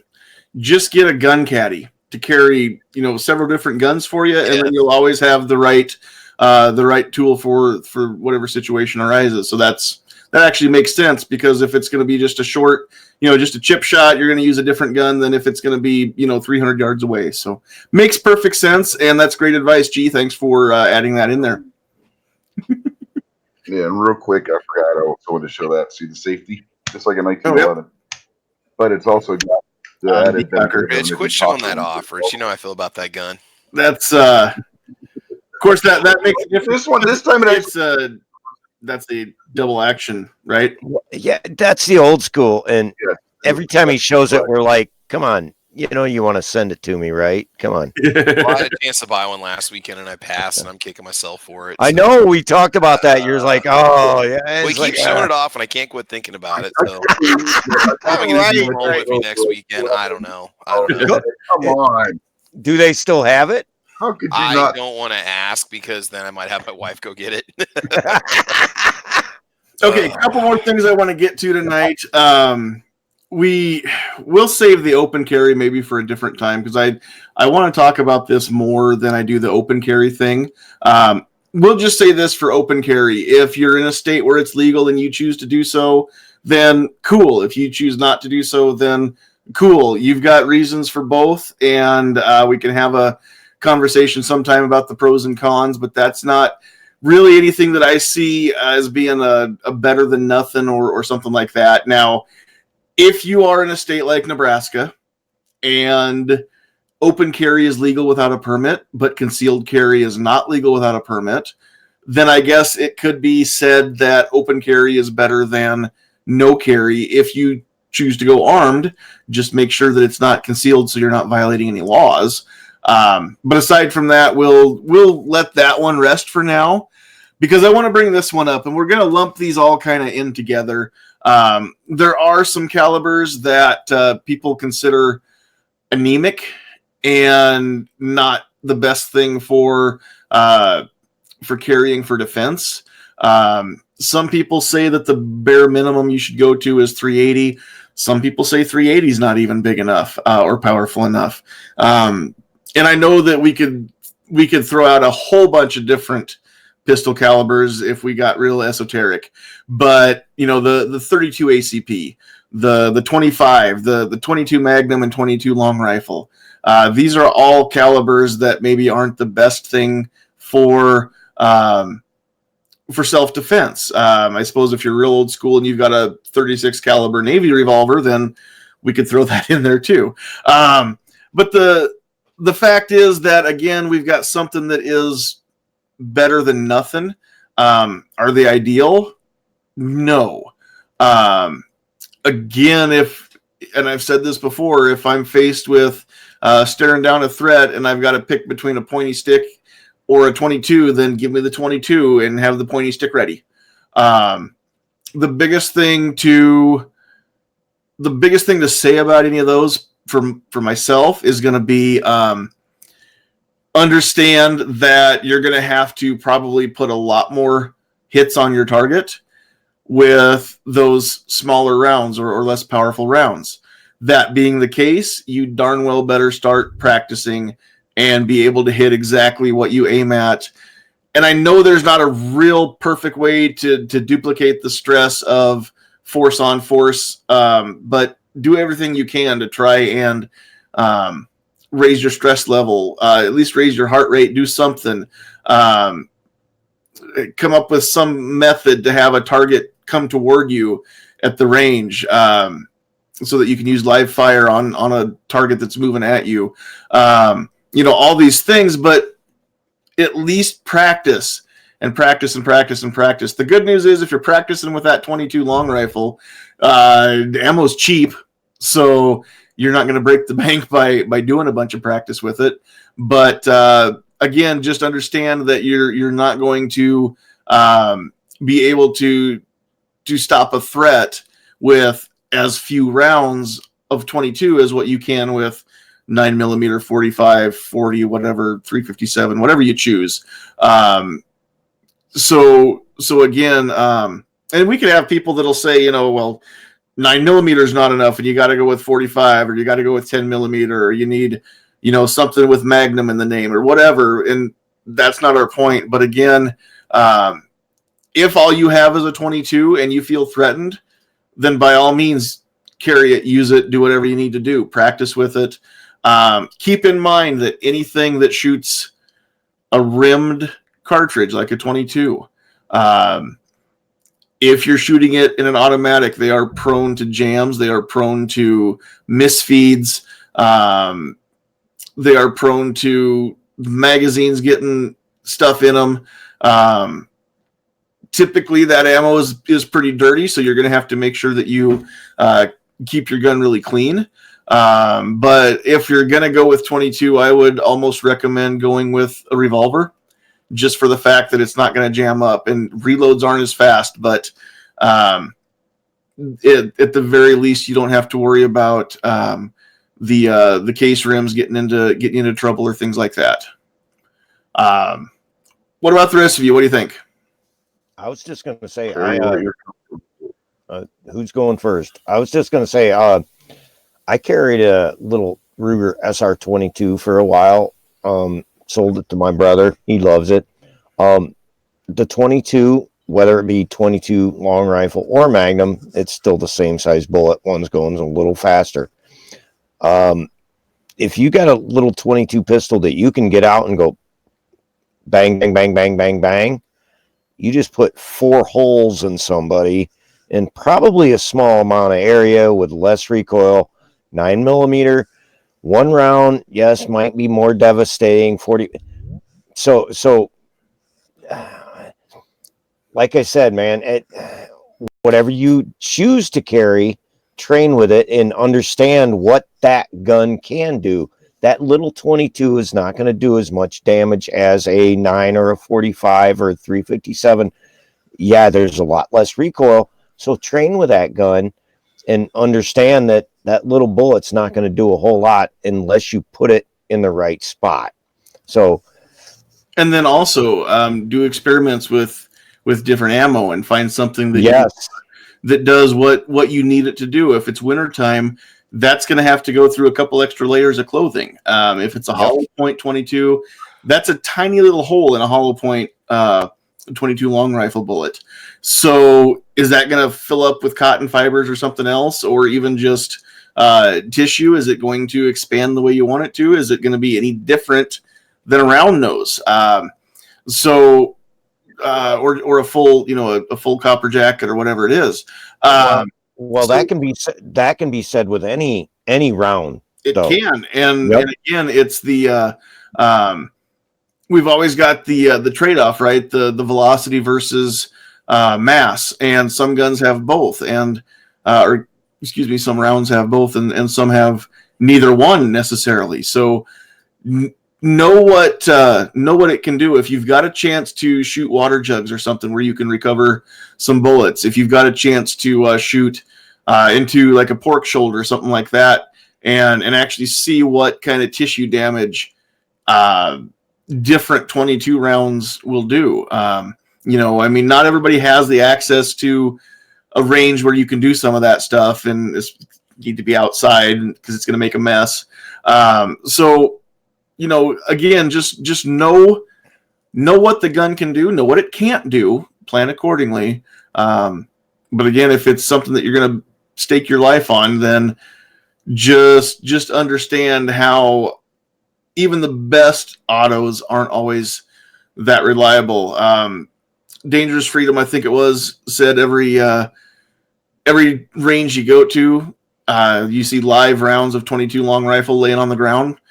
Why is that? Because somebody had to clear a misfeed or some malfunction, tap, rack, and bang, right? So they've ejected a live round, or it tried to double feed, whatever it is. So it might not even be that. I've had it happen where sometimes with a rimfire, the primer material settles to, and you'll hit your firing pin over a spot where there isn't any primer. Yep. Now, chances are you can load that round right back in the gun, and as long as the pin doesn't hit that same part of the primer, it'll probably go off next time. But even expensive 22 ammo sometimes has misfires like that. So I was just going to comment that in the past, I don't know, 3 to 4 shooting sessions, we shot a lot of ammo. I had center fire ammo didn't go off. Remington, Winchester. So how reliable is, you know what I mean? I don't know. Most of the rimfire ammo I shoot, it goes bang. Mm-hmm. G's got a good comment out there in the chat. Quit ignoring the malfunctions you all have with 22s at the range. Ignoring issues with rimfire ignition does not eliminate the issues. So if you've got your auto and you have those issues, if it happens at the range under perfect conditions, it's sure as heck going to happen under those less than perfect conditions. So again, like I said, that's where I'm going to recommend if all you have is a 22, then again, it's going to be better than nothing. Even a gun that doesn't fire is just the same as no gun at all, right? At the very least, you've got an expensive club or an expensive, single shot projectile to throw at them.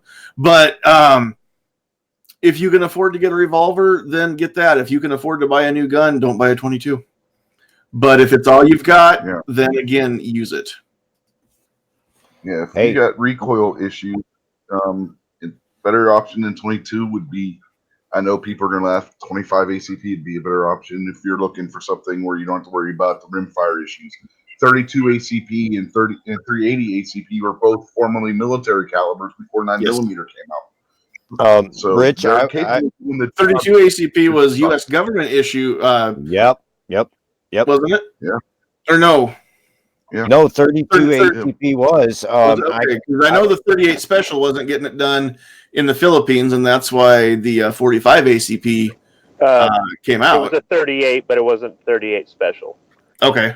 Yeah, it was 38 Smith & Wesson, if I remember right. I got to tell you a quick story. We're talking about the 22. There's a gal that I work with, and she got her concealed carry permit and bought her first pistol. And I said, "What'd you buy?" And she goes, "Oh, I got a Keltec PMR 30." And I said that to her. I said, "Well, didn't you want to maybe go 9 or 45 or something like that?" She's like, "No, it's lightweight, it's low recoil." She goes, "Well, don't you think that 30 rounds of 22 Magnum will do the job?" I'm like, okay, I mean, you've got a point. You got a second mag on standby. If you need 60 rounds of 22 Magnum, I mean, that would probably. Okay. I said, well, you win. Okay, you got me on that one. It's like she's shooting a Jimenez J22. All right. Okay. If she was hitting her target with those rounds. Yes. Yeah. Really? Yeah. If they all yeah. go off. Now, I've got She goes, I like the look of it, and yeah. I've got 31 rounds of 9mm here, so Oh, that should work too. I would hope. I mean, unless you're taking on I would something, hope. armor plated, but I'm just saying it's a all big band of orcs or something, right? it's The all orcs. plus P 124 grain, so yep. I think 60 rounds of mini mags or stingers would probably do the job. So. but here's the thing: if you pull that trigger and the first one jams up the gun, what good do the other 59 do? Oh, I know. I took a PMR 30 to the range and had no problems with it. It was a fun little shooter. Yeah. About Kel-Tec, but it's a fun light gun with low recoil. It's a fun gun to shoot. Everybody that I know that has one has fun with it, but that's just it. I mean, I shot it. I never had any jamming issues, but I was running high quality ammo through. It was all CCI, And we've got, like I said before, we've got the TX22 from Taurus, which is a fairly new gun, fairly new design. It's a very well designed gun, I'll say that. And we can go magazines upon magazines upon magazines with no issues, where it fires all 16 flawlessly. And then out of the blue, same ammo that's been working great, same box, same lot, same everything. It'll stovepipe on us. Or it'll try that can happen on any gun. It's So- happened to many guns. It can, but again, it still happens. It's still not a gun that I'm going to carry. Oh yeah. Because it happens enough. Even after, like I said, I can do 5-6 magazines in a row, no problem. Then it happens again. So nothing's perfect, and they did figure out a way to eliminate the rims not lining up right in the magazine, because they each one kicks off to the side, and they build kind of like bricks in there. It's kind of cool once you see a loaded TX22 magazine, how they sit in the magazine. It's kind of neat, and they do feed well usually. But again, I mean, it's just there's too many things that can go wrong. So if there is any other choice, pick the other choice. If there's no other choice, go with what you got. That's all we're saying. There you go. Hey, y'all seen the Kel-Tec? What is it? The quad stack mag? Yeah, I'll have to look it up. 22 long rifle one. Yeah, it's Looks like something out of Star Wars. yeah. The over military, just It looks more like that Calico that came out several years ago. but you I gotta guess load the magazine. But I've seen it. I don't know much about it, but I think it's fugly. That's just me. fuck But it. I'd shoot one. It looks like it could have a stock and it doesn't, so it makes it look weird. Well, that's, Sandhill. Wait a minute. You said it's fugly, but I would shoot one. Okay, I agree I with wouldn't you. turn down any free gun if you're going to give me one. yeah. I mean, I'll Heck yeah. I'm not saying I'm going to run out and buy it until I. You would take a Free Sky CPX. That's actually on my list. That's the next thing we're going to talk about. I had to. I'm just gonna say, I if somebody wanna wants to know. give me a Better gun than for free, nothing. I'll take it. Okay. I'm Better going to than give it a nothing. second Yeah, chance, come on. okay? Hey, it ran fine for the first 1,000 rounds, and then it fell apart. I mean, I'll give it some credit. It did okay. Well, okay, so the frame pin started walking out within the first 50, but at least it made it to 1,000 before it just stopped running, So I'm not saying it won't work, The latest American handgunner, I think it is, has a review on one of those, and it's funny because I mean they give that sucker a flowery review, and Oh, yeah. And And so did just every because big it- gun channel, because and it's they not all, expensive doesn't mean it's not good, and all this kind of stuff. And I'm just sitting there reading that, thinking I should show this to Travis. Yeah, Rocky Veteran was saying it was amazing. They're throwing it out of a barn. Suge said it was awesome. And then I watched the Nut and Fancy review on it. His had the same problems as me: frame pins walking out and failure to eject.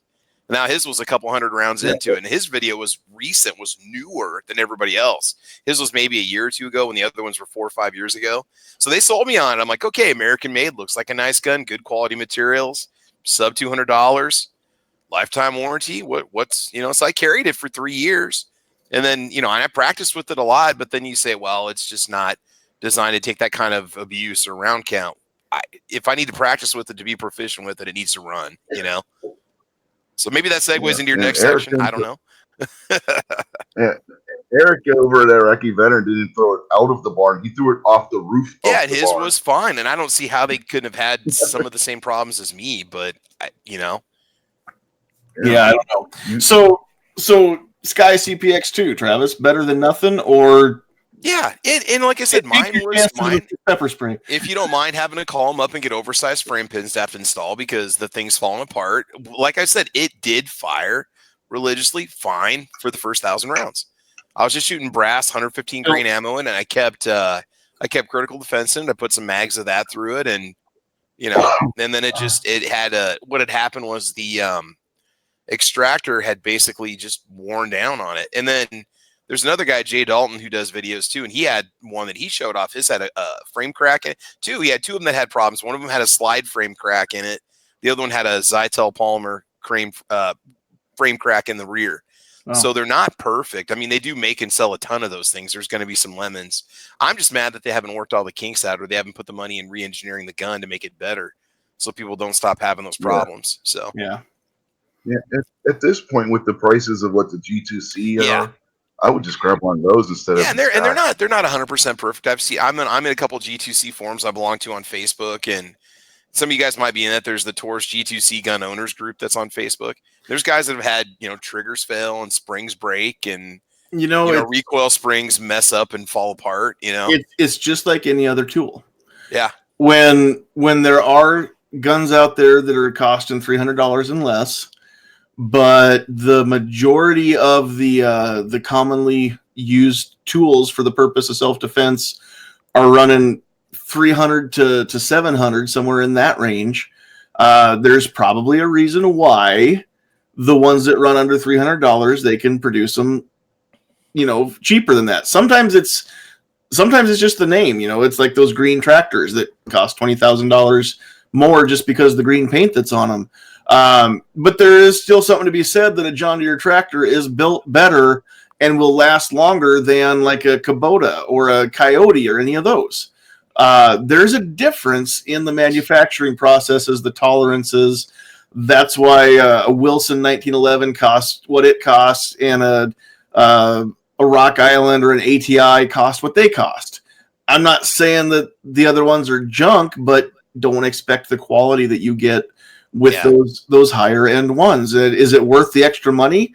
Maybe, maybe not. You can decide that for your own pocketbook. But they are built differently, and they're assembled differently, and they are the tolerances are different on the parts. The metal is different in the parts. There's reasons why those guns cost more. There's reasons why the concealed carry niche usually sits around that, like I said, between 300 and 700. Most of them are going to be between 4 and 6. So just plan on having that $500 if you're going to go buy a good concealed carry gun, and most of the ones that are in that price point seem to have worked out the kinks. So, and again, there can be a lemon. Always run the heck out of a gun before you trust your life to it. Exactly. So, all right. Does anybody? Well, and always. Who is it out there that I missed the question? Where did it go to? It's Mad Sexy is saying use what you train with. Depends on what you train with. Do you always train with a Ruger Mark 1 or Mark 2, whatever? 22. It's not the best thing for concealed carry. If you can get a concealed holster for it, I suppose you can do it. But again, understand that the rim lock and things like that can happen. Also, the tolerances for rimfire ammo aren't always as tight as actual carry ammo. Even carry and range ammo, that $10 a box full metal jacket range ammo, it's not going to have the manufacturing tolerances that like a Federal Hydra Shock or something like that. Again, there's a reason why you get so many more for less money than you do hollow points. There's some quality control in there and some different components. They make that does make a difference. So keep that in mind. I honestly, my personal opinion is the opposite of what this chat's about. My personal opinion is train with what you carry. Don't use what you train with, because if you train with something that's cheap to buy, cheap to shoot, and if that's all you have, again, this whole night has been about go with that. But if you can afford something better, there's a reason why we all recommend that. Some people have learned that lesson painfully. Some people can learn from others' mistakes in that area. So let's try and save somebody else the pain.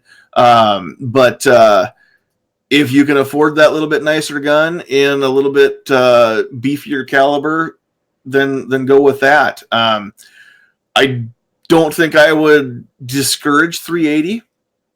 I know that modern ammo has gone leaps and bounds. I mean, today's 380 is what 9mm was, 30 years ago, 20, 30 years ago. There's been some huge advances in carry ammo.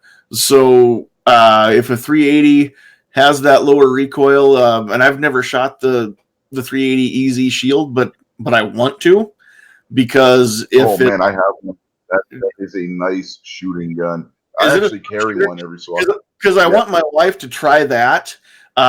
Because again, she's still learning. She's still got that recoil sensitivity, and if that's more fun to shoot, she'll shoot the Walther if she, when we go to the range, she'll shoot it because she knows she needs to.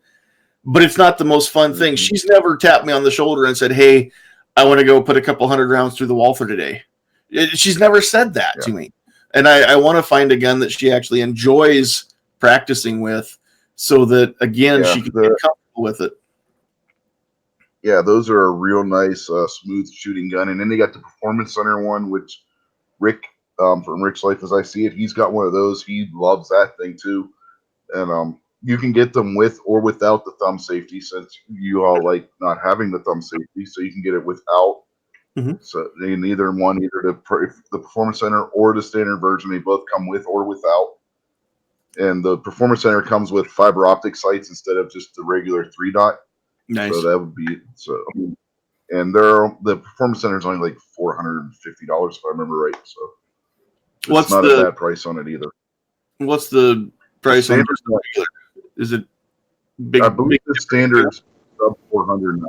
The standard one's like around $399 if I remember right now. So you got like a $50 price point difference between the Performance Center and the standard version. Going on too, so you can probably pick one up for like $350 or $299. I think I seen it for $299 on Black Friday, but yeah.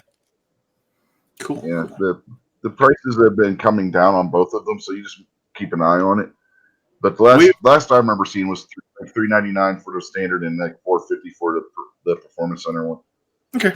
Well, we've checked them out in the stores, but again, you can't tell how they shoot just by playing with them in the gun store. So you've actually got to hit the range with it. But I do know that there's at least one range in Omaha that has one in their rental fleet. So a couple weeks from now, we're going to go down there and hopefully spend some time, rent a couple different guns and try them out, because I want to try that one. I want to try a P365 SIG and see if I like it before I buy it. Because I really want to like it, because I think I want it, but I want to shoot it before I spend $500 on one. So, because again, the thing you got to remember about the Shield EZ is that it is a single action internal hammer and it doesn't have a decocker, so you might want to get the external safety version. Just be on the safe side with it. Yeah, you can carry it cocked and locked. But it's also make sure you train with it, so it's not going off without. It's also got a grip. It does have the grip safety. So, it does have the grip safety. Still got that, which I think is probably not. And if you don't depress the grip safety, that trigger is just dead. It'll just swing back and forth with that. Okay. Good to know. There's no touch on that trigger without the grip safety being pushed in. Cool. Good to know. All right. Well, we are going to wrap things up. It's gone a little bit longer than I even planned on tonight. We've got early mornings, both of us, tomorrow. So we're going to call it a night and start wrapping things up. So we'll give everybody that is still with us a chance to say goodnight. Double A did drop out of the chat. I don't know if it was technical issues or what, but thanks for being here and joining us. Go check out Armament and Axes and all the cool stuff that he has to offer on his channel. Travis, we'll give you a chance to say goodnight. Yeah, guys, just appreciate you watching here this evening, and subscribe to everybody on the panel, and check out my channel, Travis P11 over on YouTube, and make sure you support gunchannels.com. G-Webs has got some really cool specials going on right now, so check them out. Yes, go to gearwebsites.com and get some cool stuff out there too. I've got a package on the way that I ordered on Black Friday because it was free patch Black Friday, and G-Webs promised in his video that there'd be some cool extra stuff, so can't wait to see what's coming. And thanks for that, G. If you're still out there in the chat, we appreciate it. Rich, go ahead, and any final thoughts from you? Yeah, whatever, not just whatever pistol you carry, but whatever round you're carrying. If you're carrying Federal HST, practice with at least 2-3 mags of that when you go to the range, not just your standard target ammunition. And try and find a round that's going to be comparable in weight and velocity to what your actual carry round is going to be as well. That'll help keep your point of aim from shifting with your practice round from your standard carry round as well. And Sunday nights at 8 Eastern-ish, check out This Week Unloaded over on the Unloaded Media channel. Very much. Be there or be square. And also, if you are going to pick a carry ammo, make sure that you've run several boxes through your carry gun before you carry it, just to make sure that, especially if it's hollow point, the critical defense, critical duty, some of those, with the little rubber plug in the cavity, maybe feed a little bit better. But if it's hollow point, make sure that it feeds in your gun, because those don't feed the same as ball ammo. So one more little bit of advice out there. 402, you did not jump in the chat and talk a whole lot, and we were hoping to hear your smiling voice out there. So I'm going to give you a chance to say anything you want to say before we sign it off. All right. Well, I'm sorry I didn't get a chance to get in there, but you just got to be interesting in this crowd. You can't wait to be called on always. Yeah, I'll keep that in mind for next time. But definitely, the more you're prepared, definitely the better off you are. Doesn't matter what kind of situation you're in. All I gotta say is, you guys can find me on YouTube, 402 Outdoorsman, Instagram, Twitter, Facebook. I have it all right now, including Gunstreamer. But that's pretty much about all I got. Don't forget to subscribe to fellow panelists here, and I appreciate for the invite. It's always a pleasure to join, and have a safe and wonderful night, everybody. So that's all I got. Thanks for being here. We're glad you finally were able to at least get the microphone going, if not the camera yet. So real quick before I go on, Agorizer, I've not ignored you all night. I just didn't really know how to talk about this, because I know that the narwhal tusk is become a legitimate defensive tool now. It has been used to save a lot of lives. However, here's the thing. I don't know if I should say this on air or not, because I actually have the short-barreled narwhal tusk, and it's got a bump tusk. So I don't know if those are illegal. I don't think they fall under the NFA, but I don't know if I should say so. And I didn't want to bring that up. And now that I have, I'll probably get a phone call from don't put a vertical 4 tusk on it. From the Alcohol Tusks and Firearms Bureau. So I'm sure they're going to be knocking on my door now. Yeah, the verticals on them are, but you can put the angle 4 tusk, just not the completely vertical. But make sure you get the backup flip up tusks on there though for first, Yes, yeah. yes, and you might have to do a red dot tusk too. A red dot and a flashlight's probably the best thing to mount on the tusk as well. So that way you don't ever mistakenly run somebody through with it. And also, it's only legal to carry these on bridges, I think. Yes, you can only carry them on bridges. And you have to be a chef. You have to have a chef's license to carry a narwhal tusk. And check out the new It might even help you wear coming out this year too. For those of you that have no idea what I'm talking about, watch or read the news, because the narwhal tusk was used to put down a terrorist in England, because that's what the guy had, because he couldn't carry a gun. So again, narwhal tusk, better than nothing. Clearly, the sharp stick is better than not having anything at all. So, last but not least, we have got. Oh, go ahead. I was gonna say, you know what would have made that even better? Instead of being a Polish chef, if you would have been a Swedish chef. Yeah. God. So they're going to ban bones for self-defense weapons now. So yeah. No kidding. No kidding. All right. And we've got, he's a nice guy once you get to know him. Squib. Whatever it is that has happened in your life that has got you to go from a person who has never carried to a person who could possibly carry every day, you've decided to make that jump. It's a commitment. And it's a commitment that you shouldn't take lightly. There are other things in life that are a big commitment, you know, like trying to get retrained for a job or get a college degree or being a parent or making some sort of big financial, you know, commitment like buying a house or whatever it is. There are different things that are similar to this in life. If you can make those commitments, you can make this commitment. So whatever it is that got you to change from somebody who goes, no, I'm not really interested in it, to, yes, I want to carry, you need to follow through on that. Some of the things about owning firearms or understanding firearms are intimidating to new people. There's a lot of terminology that's confusing. There's a lot of opinions out there. There's a lot of history. There's a lot of laws. There's a lot of, it might seem confusing at first, but think of it like this. How many times have you started watching a new TV show? Maybe with new actors that you don't know, new characters you don't know. You have to watch it for several seasons to pick up the plot, and you watch this thing for 8, 9, 10 seasons religiously. You know it inside and out and blah, blah, blah, blah, blah. If you can put that sort of time, 1 hour a week, you know, when the shows are even in season, to learning a TV show and learning everything about it, because this is your hobby or this is the thing you like. You are entertained by it. This is something you do.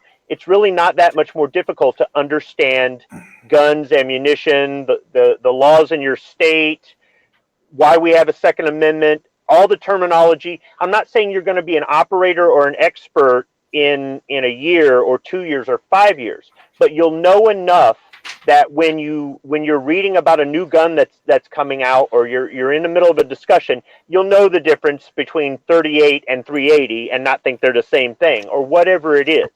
It's really not that hard. It seems intimidating at first, but it's like anything new you learn. It seems really difficult, but then after a while, it just becomes second nature. And I think that's an important thing if you're going to make this sort of commitment in your life, that you understand more than just what the laws are or what your one gun that's the only gun that you have or you plan to carry is. Because eventually you will develop opinions of your own. You will have experiences of your own. Your tastes may change. The conditions on which you carry may change. You may move to another location. The laws in your state may change. All kinds of different things can change, and you need to be able to adapt to it. So if at first you're just going off of the opinions of the people that you trust, whether there's some loudmouth on YouTube or whether it's a relative that has been into guns for a long time, that's not a bad starting point. But don't be surprised if after a while you start to form your own informed opinions, because you're doing more than just taking a class and carrying a gun on or off body or whatever. You actually are going to the range. You are trying out more stuff. And it can be difficult sometimes because of things that are going on in your life, or do you have enough money for ammunition, or maybe your range is outside and the weather's really crappy. It's like going to the gym. You might go at first, 5 times a week for several weeks, and then you have something happen in your life and you miss a day, and then you miss 2 days and 3 days and stuff. I'm not saying you have to go to the range daily, but just putting the time and the effort to get your skills and then maintain your skills, improve your skills, try other things, form your own opinions, all this stuff, this is a commitment. So whatever it is that's got you to change your mind to go from I don't want to carry to I want to carry, your follow through is stick to that commitment. Be responsible with what you're doing. Don't be afraid of it. Don't be intimidated by it, but don't be careless with it. And everything will be fine. And if you ever have to use it, you hope you never have to use it, but if you ever have to use it, being alive for the people that love you and don't want to see you go is a lot better than becoming a helpless victim because you didn't follow through on this choice, this commitment that you made. Yep, I agree with that. All right. Good words of wisdom, and thank you for joining us tonight. We appreciate all of everybody's thoughts. Real quick here out in the chat, we had a big old list of people again tonight. We had Grim90, Mike, Jay Brown, 10X Shooters, Keith Gregory, Patriot in the Dark, Two Live Moose, Snob's Wife, Tennessee Gun Guy, New York Outcast, SS Pawn, Joe Smith, Hill Climb Ohio JB, Rich White doing double duty, Blue Steel 44, Kingpin, Agorizer, Seven Wonders, Kinky Sphincter, 9mm, Dangerous Freedom, Double A doing double duty. Tom Heyer joining us. Very, very, very happy that Tom's out there listening. G Web, Scott P79, Boob Sweat, Mad Sexy, Tack Daddy, Poor Conservative, Food Travis, Clover Tack was out there, MM53, Ozzy Osbourne, and if there's anybody else that we did not mention, it's because you did not chat near enough. So make sure next time that you are taking part in the chat there, just to say hi a couple times and to a couple people, so we see that you're there. We want to say thank you for joining us and read your name out on the air. And if you don't want your name read out, then I suppose you can remain anonymous. That's okay too. So on behalf of Double A, Travis, Rich White, 402 Outdoorsman, Squib Load, my beautiful bride, Sandhills Sweetheart, and of course myself as well. This has been the Get Off My Lawn podcast, number 9 in the series. Check us out next week when we talk about how you are the gun lobby, and you don't have to wait for the NRA or GOA, FPC, any of those organizations to do stuff. You are the gun lobby, and we're going to have Rod Moeller here to talk about that. And then we'll also talk about the upcoming online rally that's going to happen December 15th. Here's my thoughts. There are some people that like to talk tough or type tough, but they can't ever be bothered to get off their butts and go to a rally or do anything like that. Well, here's the thing. If you're too lazy to even make a phone call or send an email during the online rally, then you're no good to us. You're kind of worthless in the fight for the gun rights. So this will maybe help weed out the cans from the can'ts or the do's from the don'ts. But it doesn't take very much effort to sit on the couch and send off an email or make a phone call or do whatever you choose to do, or all the above. So we'll get the details out there next week on that, what's going to happen. But what is it, 100 million gun owners in the U.S.? If we can get even half of those people organized to help us out, we're going to make our voices heard. So let's do everything we can. It's not like it takes any effort to do it. So we'll cover that. On behalf of everybody that joined us, and on behalf of everybody that made this chat possible, thank you very much. We can't do this without you. We love you. God bless, and get off my lawn.